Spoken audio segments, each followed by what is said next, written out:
spécialité mathématique. Donc avant de commencer, on va se poser une bonne question. C'est à quoi sert finalement cette spécialité?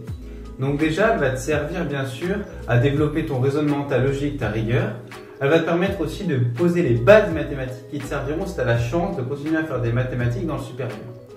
Aussi, tu verras qu'en première et en terminale, tu feras un peu plus d'abstraction.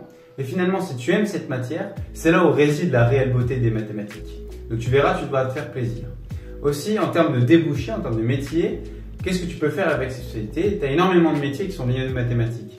Par exemple, tu as le métier d'ingénieur, de chercheur dans les sciences, dans la médecine bien sûr, tout ce qui est lié au commerce, dans l'informatique aussi bien sûr.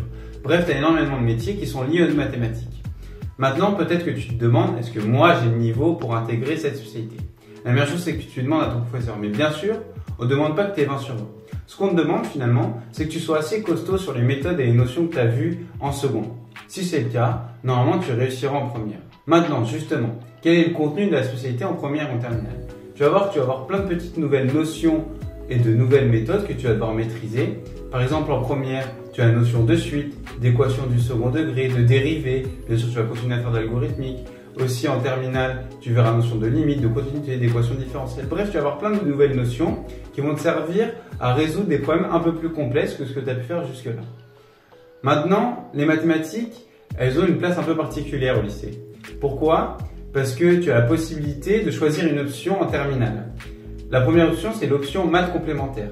Donc celle-ci est destinée aux élèves qui ont décidé d'arrêter la spécialité maths en première, mais qui ont besoin de continuer à faire quand même un peu de maths.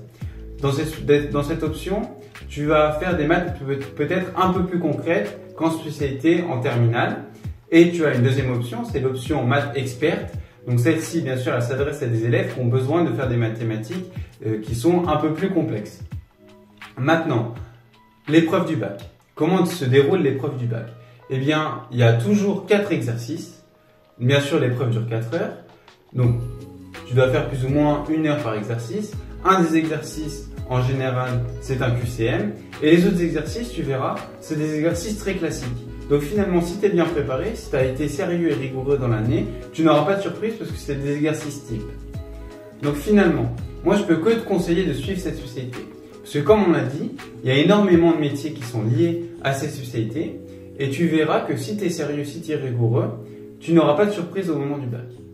Voilà, j'espère que je t'ai un peu plus aidé dans ton choix de spécialité.